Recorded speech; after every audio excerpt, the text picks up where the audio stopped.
Bien bonjour à tous et à tous, en espérant que vous êtes en excellente forme aujourd'hui. Je suis très heureux de vous retrouver pour la énième émission de C'est une question d'artiste. Le principe de notre émission, pour ceux qui ne se souviennent plus, un artiste vient nous parler d'un autre artiste dont il affectionne le travail. Votre présentateur habituel et fidèle au poste, en ma personne, Jay. Salut à tous! Gros big up à vous aujourd'hui dans cette émission. Nous recevons Jagaïdaï. Blessed of my Lord and Empress, honorable. Merci encore déjà de nous avoir accepté notre invitation, Jagaïdaï. Un grand grâce moi-même pour question d'artiste de m'avoir invité, surtout, oui, grand grâce. Alors. Donc, Jagaïdaï, ma première question, ce serait, dis-moi, comment t'es venu à la musique? J'ai grandi comme tout entier, tu sais, avec des parents qui aimaient la musique, tu vois. Donc depuis tout petit, c'est la musique à la maison. Ma mère nous réveillait même le dimanche matin après des soirées entières sur les zoukés du jeudi au samedi soir avec le zouk à fond et l'aspirateur dans la maison. Donc la musique a toujours été sortie de la vie de ma famille, non? D'accord. Donc, bon, je sais que là, tu reviens du Brésil. On va parler un petit peu tout à l'heure, puisque tu étais en presta en Brésil avec ton groupe. Et t'es de quelle origine, en fait, Jagaïdaï? Je suis un Africain déporté en Guadeloupe, my lord. Voilà, ma mère, elle est française et mon père est de Sainte-Anne. Et tu chantes depuis combien de temps, toi? Bon, je chantonnais, je rapotais un petit peu dans ma jeunesse dans le hip-hop.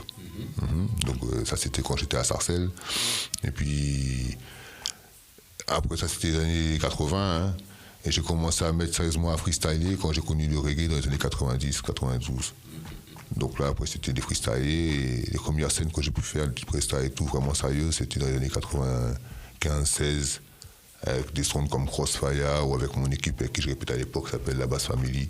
Donc j'ai participé à différents sons de système, des petits freestyles. Et puis en même temps, j'ai fait le vrai reggae acoustique avec le groupe de mon beau-frère qui s'appelait à l'époque La Tribu de Judas.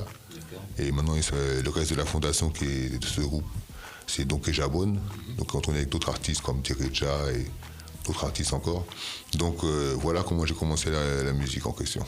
Donc le reggae, c'est vraiment cette musique dont tu t'es vraiment retrouvé vraiment dedans, quoi, en fait, par rapport au hip-hop, puisque tu m'as dit que tu as commencé de là, et après le reggae, et là tu as trouvé vraiment la vibe, quoi, dans le reggae, quoi. Yeah, on peut dire ça, disons que il y a eu une approche différente de la vie à travers le reggae, quoi. Le hip-hop était un petit peu plus rough, même si j'étais un homeboy, mais lorsque le reggae est venu, il m'a éclairé sur l'usage de certaines pratiques pour pouvoir rendre grâce avec Jai, et puis surtout aussi prendre le recul dans les situations alarmantes, ouais. Ne pas avoir peur, puisque c'est seulement de Jai qu'on craint, ouais. Rastafari. Donc en fin de compte, la sagesse, tu vois, ne plus rentrer dans les embrouilles pour un nom, et puis aller à l'essentiel, rendre grâce au Tout-Puissant, donner ses prières régulièrement, et puis apprendre à mieux connaître les gens. Et du coup, toi, tu joues d'un instrument ou Bah, je suis Bingy Man, you know. C'est toujours ce qui m'a d'ailleurs ramené jusqu'à la fondation du Naya Bingy. Donc c'est le Bingy que je jouais depuis l'époque de Tribu de Judas, donc 93, 12, 14, 15, 16 jusqu'à 18. Où on jouait, on répétait régulièrement, je joue le Naya Bingy, ouais. D'accord. Et parle-moi un peu de ton séjour aussi, parce que t'es parti en Jamaïque. Comment t'es venu l'idée de faire ce voyage? Ben, tout ça, c'est toujours pareil, c'est mon parcours spirituel à travers la rue, puisque j'ai vécu dans la rue même sur Paris pendant les années 94 après l'armée. Donc là, j'ai connu vraiment, c'était son système, c'était concert, c'était partout où il y avait reggae musique, c'était ma maison. Tu vois? Donc j'étais dans mon Naya Bingy. Est venu l'ordre des Bobo Chanty aux oreilles des Rastaman de la maison Root and Culture du reggae. Et on a vraiment adhéré à ça. Dès les années 94, les premiers Capleton qui brûlaient les danses et les premiers Sisla aussi, ça nous a beaucoup appelé. On a entendu le message donc, des Bobo Chanty, des manuels. Certains frères ont commencé à porter le turban, comme Farah de Black Master Massive, entre autres, Kaios, moi-même également. Et d'ailleurs, c'était lors d'une prestation avec Tribu de Judas que j'ai porté mon turban la première fois. Et à partir de ce moment-là, on s'est rassemblés pour garder les sabbats. La manière qu'on pouvait le faire ici, de ce qu'on connaissait, quoi. Mais au bout de 2 ans de sabbat ici, je sentais que quand même, on n'avait pas encore toute l'essence de la colline, Bobo Hill. Donc je suis parti faire un voyage à Jamaïque d'1 semaine après avoir fait 2 semaines d'abord en Guadeloupe. Et là, je suis arrivé à la colline et j'ai rencontré vraiment, lors d'une Nahabingui de Melchisedec, prêtre Emmanuel. Et c'est comme ça que je me suis plus consacré au Nahabingui en fin de compte. Et c'est quoi exactement le Nahabingui? Le Nahabingui, c'est la louange originale pour louer le Tout-Puissant, tu sais. C'est-à-dire que tout homme, toute femme ont été créés grâce et à travers le son du Nahabingui. C'est pour ça que personne ne peut le combattre. Le Nahabingui, c'est ton cœur qui bat dans ton ventre. Tu vois, donc quand ta maman t'a conçu, quand tu as commencé à exister, que ton cœur est apparu, tes oreilles aussi, c'est toujours ça que t'entendais. Le battement du cœur. Le 1-2, le 1-2 qui donne la vie. Et par contre, tu m'avais dit également que tu as eu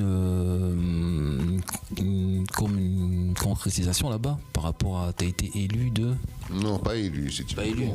En fait, quand il y a beaucoup d'appelés, très peu d'élus. Donc forcément, en ce sens-là, je fais partie des élus. Donc tout le monde est appelé à faire un tour à la colline pour se rapprocher du Christ noir et apprendre mieux sur le prophète, le prêtre et le roi. Ça, c'est clair. Si tu crois en Jah, si tu sais qu'il y a un Dieu noir qui existe en chacun, en toute chair, de toute race, toute nation, tout le monde est appelé à venir faire un tour, entendre la voix du prêtre et du prophète et du roi, et puis alléger ses peines, tu vois. Ça, c'est... Yeah.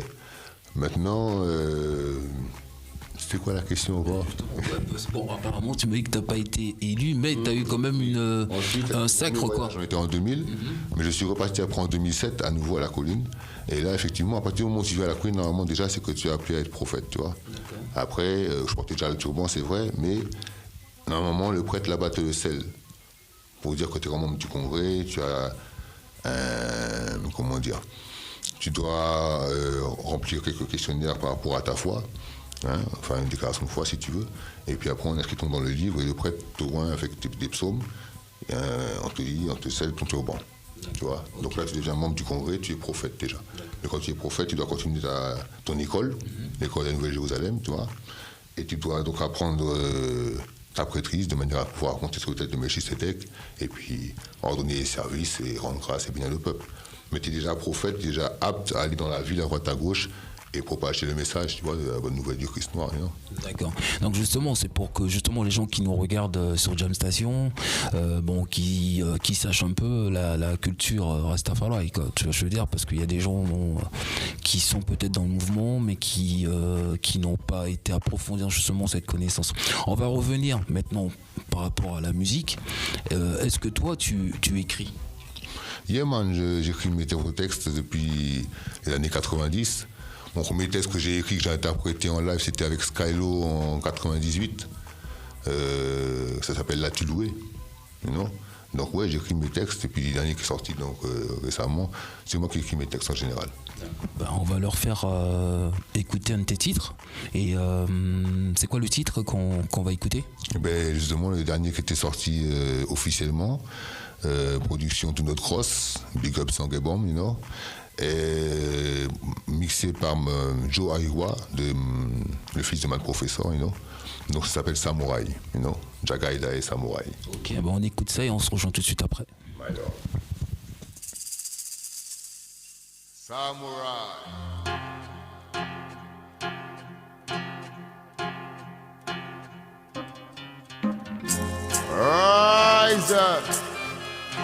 Rise up from the dust. Samurai, check the world of the Most High, like the world's knife. Warrior Emmanuel Selassie, Jew, Rastafari, Samurai.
Black Israelite, Black Addis Ababa, Samurai. I have to go home. Rise up, Black Ethiopians, Samurai. Sing for thy story, Black eye story, the untold story. Sing for thy roots, thy foundation. Red, black and green, red, gold and green are the foundation. Patriarchal is a must. Africa for the Africans, those at home and those abroad. Say the black I am, black Moses I, black Marcus I.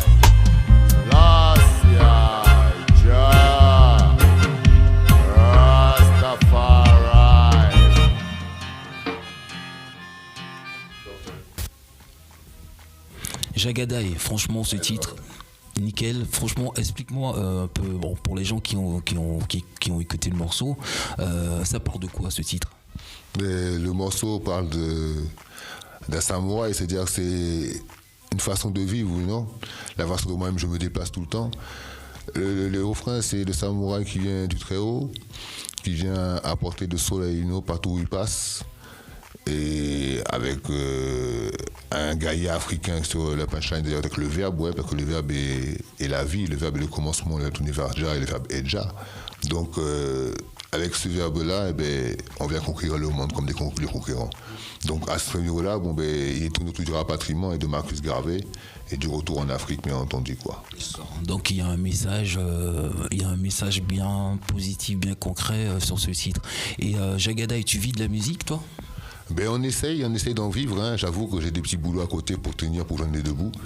Mais ce serait le but de vivre de sa musique pour pouvoir vivre de ce qu'on aime et non pas travailler pour se nourrir, vite fait, non, et puis comme beaucoup font. Donc on essaye de faire un plus à côté, malgré le système qui nous oblige à leur rendre du temps c'est important, le temps c'est la vie. Donc en tant que descendant des nègres marrons dans l'esprit, je le ressens très bien, ben, je travaille pour l'instant, mais le plus vite que la musique nous libère de ces chaînes, eh bien, on est parti, quoi. C'est pour ça que tout ce qu'on produit pour l'instant, c'est nous-mêmes, c'est pas des grosses majors, c'est de notre cross label, c'est nous-mêmes qui faisons nos affaires, quoi. Donc indépendant, et on essaie de faire les choses avancer, quoi, quelque part. Avec l'équipe, bien. Justement, je vais rebondir sur ce que tu viens de dire. Tu parles de l'équipe. Maintenant, parle-moi un peu de ce groupe, puisque tu reviens de Brésil, tu es entouré de pas mal de musiciens. Donc déjà, j'aimerais savoir, ces musiciens-là, comment vous vous êtes rencontrés? Alors l'équipe, c'est... Le groupe s'appelle Banda des Relais. Et tout ça, c'est par rapport à un musicien instrumentiste qui est dedans, qui est leading guitare et aussi chanteur, c'est Sanguebon, qui en fait qu'on je connais depuis 2002 environ. Et on a toujours plus ou moins freestylé, on s'est toujours plus croisés, on a pris des bons moments ensemble. Et il se trouve qu'il est capoeiriste. Donc comme il est capoeiriste, en fin de compte, il a rencontré Charel, qui est l'auteur de l'album avec Sanguebon, donc nos modèles déroulés, et ainsi que Foubouille aussi de la capoeira, qui est aussi un autre membre du groupe, qui est percussionniste, Bekimbao, différents percus, et également chanteur dans le groupe. Donc il les a rencontrés, et petit à petit... le groupe, enfin pas le groupe, mais l'idée de l'album de Modèle déroulé a germé dans l'esprit de Charel et Sanguebon. Ils se sont rencontrés autour d'une robe pour commencer, ils avaient parlé ensemble. Et déjà, physiquement, ça s'est bien passé. La robe était une bonne énergie, comme ils disent, tu vois. Un bon esprit, voilà, un bon feeling. Après, autour de ça, en dehors de la robe, ils ont commencé à freestyler, à bluffer, à se préciser tous les deux de la guitare, excusez-moi. Et c'est ainsi que le premier morceau est sorti entre eux, deuxième morceau. Et ça a mis 7 ans quand même pour que l'album vienne à jour, quoi. Au jour, ça fait 1 an et demi qu'on est dehors, qu'il est dehors, qu'il est joué en live, depuis fin 2013, en 2013, la première scène. Et il fallait les musiciens autour, et c'est comme ça que tous les musiciens se sont regroupés autour de Sanguebon. Puisqu'il avait déjà collaboré avec le cuivre et le bassiste, qui sont les anciens de la Maca Family, Daniel et Isaac, ouais. Et vous êtes à combien? Il y a combien de musiciens autour? Dans le groupe, il y a 7 musiciens et chanteurs également, puisqu'il y a aussi la choriste. Donc on a Baba aux percussions, on a Dagno à la basse, on a Isaac au cuivre, on a Josh, percussionniste et choriste, la chanteuse Jo, respect. On a Charel au leading guitare et chanteur. Et Sanguebon, soliste guitare, et chanteur également. Et Foubouille, professeur Foubouille, contre-maître Foubouille, qui est berimbau, percussion et interprète également sur différents morceaux du groupe. Et comment tu peux... Il fait le groupe, plus moi ça fait 8 en guest. 8 en tout, quoi. 8 en tout avec toi. Et vous êtes... comment tu pourrais plutôt définir votre musique? Banda de Rolê, c'est une musique festive et militante à la fois, directement issue du Brésil et également une sorte de rencontre, puisque comme vous voyez, il y a différents imports, parce que bon, Sanguebon, ça fait 15 ans qu'il est à Capoeira, donc il a déjà une bonne présence brésilienne, mais il a également aussi pratiqué d'autres musiques auparavant avant d'être dans la culture brésilienne. Il a fait un parcours dans un peu le rock ou le hard rock ou le funk, quand tu vois ça, le punk. Il joue un petit peu la guitare dure, dangereuse, plus le hip-hop également, et plus la capoeira, ça a ouvert son esprit encore sur différentes cultures africaines. Ensuite, tous ces gens-là, autour de Sanguebon, on s'est rencontrés en fin de compte. Sanguebon était au milieu, et différents projets, comme on a mis en dehors l'album Black Star Line qui allait jusqu'à London pour être produit dehors, c'est obligé qu'on continue sur un projet plus lourd. Et Charel avait déjà cet album-là qui était en cours avec Sanguebon, parce que Charel est fils de la capoeira aussi. Il est mâcherie, il est professeur aussi, il a ses élèves à droite à gauche, entre la Belgique et la Suisse, et Baya. Tu vois, c'est pas évident d'avoir du temps pour l'album. Pareil, Sanguebon aussi, il bouge avec la capoeira aussi, puis il fait des choses aussi à droite à gauche. Donc ça a mis 7 ans. Après qu'on a fait l'album Black Star Line, Charel a dit non, il faut qu'on lance quelque chose de concret. Ils ont fini ça aussi. Et donc ils ont appelé les différentes missions au fur et à mesure. Il y a eu le premier concert au mois de novembre 2013, où il y avait déjà un percussionniste, je pense, pour la formule. En tout cas, il y avait Sanguebon, Charel, il y avait Dagno à la basse, et Isaac était dans le public. Et quand Isaac a vu ce concert, là, puis il a ambiancé l'énergie de l'album, il y avait Foubouille aussi en percussion logiquement, et puis il devait y avoir Bizarro aussi. C'est ça, Bizarro devait être à la percussion, un autre capoeiriste du groupe Angolero démarre, dont Charel et Foubouille sont issus. Et Sanguebon, c'est Mestre Guara, c'est 2 écoles, mais qui sont réunis par différents maîtres au Brésil, et puis la culture qui fait qu'ils se sont rencontrés dans la Rhode. Et ça a donné justement ce titre qu'on va écouter d'ailleurs. Et puis, en gros, ils ont... Un album. Issu de l'album plutôt. Et en sachant, en gros, que tous les membres du groupe, chacun a eu des influences musicaux un peu différentes, quoi. Donc voilà. Donc on va aller faire découvrir justement ce titre, puisque apparemment, c'est un titre qui a très très bien marché lors de cette prestation au Brésil. Et après, tout à l'heure, on va parler aussi de ton actu, parce que je crois qu'ils doivent venir sur Paris bientôt pour faire une presta. Mais on va écouter ce titre. Et où veio longe, Banda de Rolê. Et aí, nós, tudo nós. Valeu. Começamos o dia hoje nessa vibração desse mundo ilusório, mundo em 3D, mundo imaginário.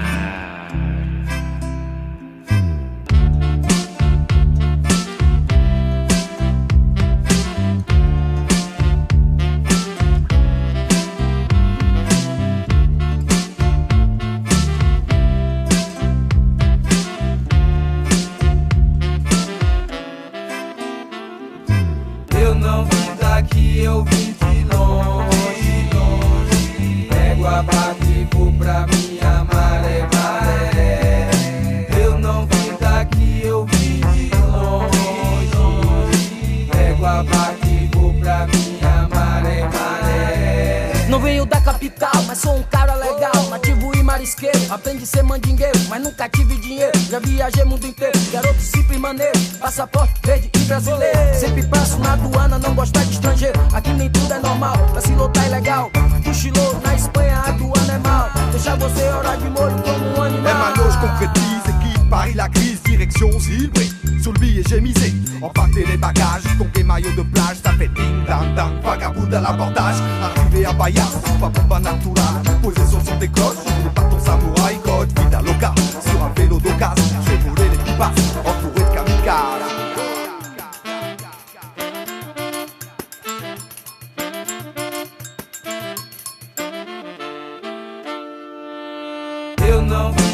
daqui, eu vim de longe, longe. Égua bate e vou pra minha maré, maré.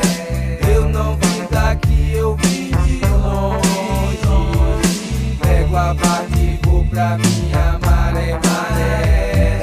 Je développe un sentiment, joie à l'idée de voir un frère posé dans le hamac, échanger quelques vers, parler de tout, de rien, des projets, des galères. Pour vivre de sa passion, c'est devenu la misère.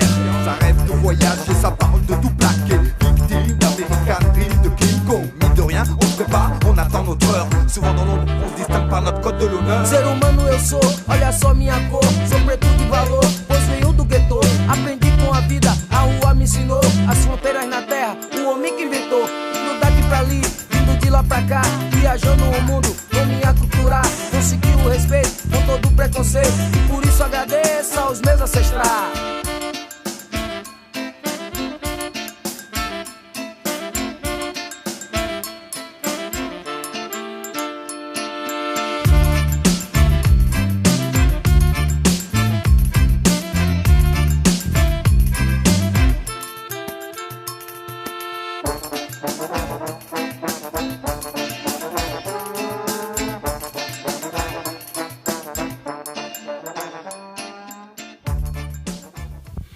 J'espère encore une fois que vous avez eu le temps d'apprécier le clip et ce titre.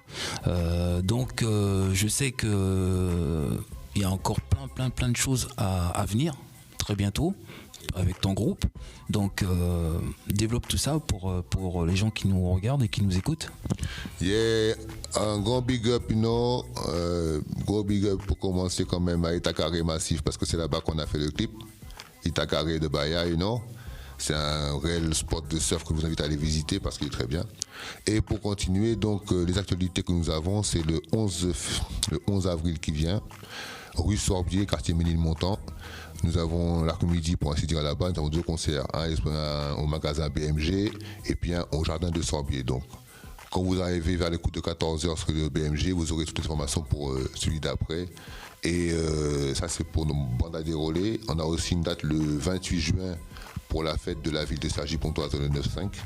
Donc je vous invite aussi à venir voir ça. Ce sera une grosse scène par contre. Là, ce sera du gros matos qui est sur la place parce que c'est la ville de Cergy.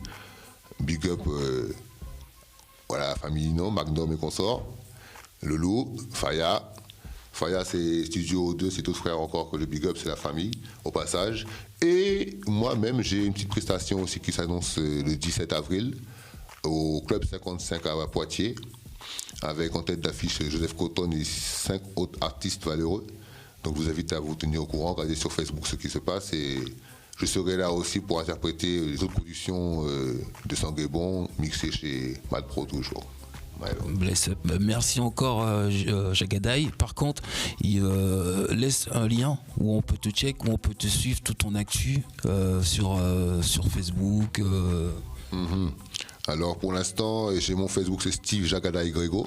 J'ai pas encore créé une page artiste, j'ai une page pour mon artistique, mes badges que je crée, mais j'ai pas encore de page artiste Jagadaï. On fera ça avec l'album qui vient, Jano. Par contre, le groupe Banda Déroulé a sa page aussi sur Facebook.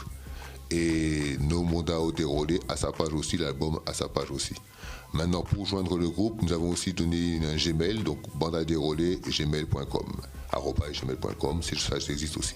Donc depuis que vous checkez les Facebook, vous allez pouvoir voir les différents artistes et différentes personnes et on est joignable, on est opérationnel, on est disponible à tout moment pour mettre une ambiance, vous savez déjà, tout de bon. Yeah. Tout do bang. Donc vous savez maintenant l'adresse, tous les endroits où vous pouvez les check si vous voulez pour une presta. Il n'y a pas de souci, il est OP. Encore merci, encore 1000 fois d'être venu nous voir Jagadaï. Franchement, comme on dit, il y a force et encore merci. Yes. Rastafari. Bonne journée à vous. Restez calés sur Jam Station. C'était Jagadaï qui est venu nous faire un petit coucou afin de nous parler de tout son actu, tout ce qu'il est en train de mettre en place. Et franchement, un artiste encore à suivre car il a énormément de projets en cours, plein de bonnes choses à vous faire découvrir. Bless up, big up et passez une bonne journée. Bye bye, ciao.